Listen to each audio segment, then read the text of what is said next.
எனக்கு அன்பான சகோதர சகோதரிகளே, உங்கள் அனைவருக்கும் என் அன்பான வாழ்த்துதலை தெரிவித்துக் கொள்கிறேன். எப்பொழுது நம் வாழ்க்கையில் அதிசயங்கள் நடக்கும்?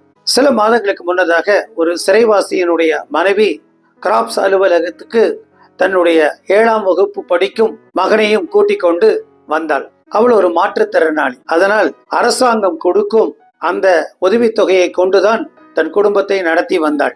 அவள் கிராப்ஸ் தலைவரிடத்திலே கேட்டாள், என்னுடைய மகன் தன் வீட்டில் இருந்து பஸ் ஸ்டாப்புக்கு போவதற்கு வெகு தூரம் ஆகிறது, அதனாலே அவன் ஷேர் ஆட்டோல தான் பள்ளிக்கூடத்துக்கு செல்கிறான், அந்த அளவுக்கு தனக்கு பண வசதி இல்ல, ஒரு சைக்கிள் வாங்கி கொடுத்தால் மிகவும் உதவியாக இருக்கும் என்று. ஆனால் கிராப்ஸ் தலைவரோ, இப்பொழுது அதிகமான செலவு இருக்கிறது, நீ ஆண்டவரிடத்திலே கேள் என்று சொன்னார். அவளும் சொன்னாள், கண்டிப்பாக நான் ஆண்டவரிடத்திலே கேட்பேன், நம்பிக்கையோடு கேட்பேன், கடவுள் கண்டிப்பாக எனக்கு கொடுப்பார் என்று சொல்லி கடந்து சென்றார். அடுத்த வாரமே ஒரு கிராப்ஸ் கான்ட்ரிபியூட்டர் கிராப்ஸ் தலைவரிடத்திலே போன் பண்ணி, அவங்க சர்ச் ஹார்வெஸ்டினுடைய ராஃபிள்ல அவருக்கு ஒரு பைசைக்கிள் விழுந்தது, அது மிகவும் தேவையுள்ள ஒருவருக்கு கொடுக்க வேண்டும் என்று கிராப்ஸ் தலைவரிடத்திலே சொன்னார்.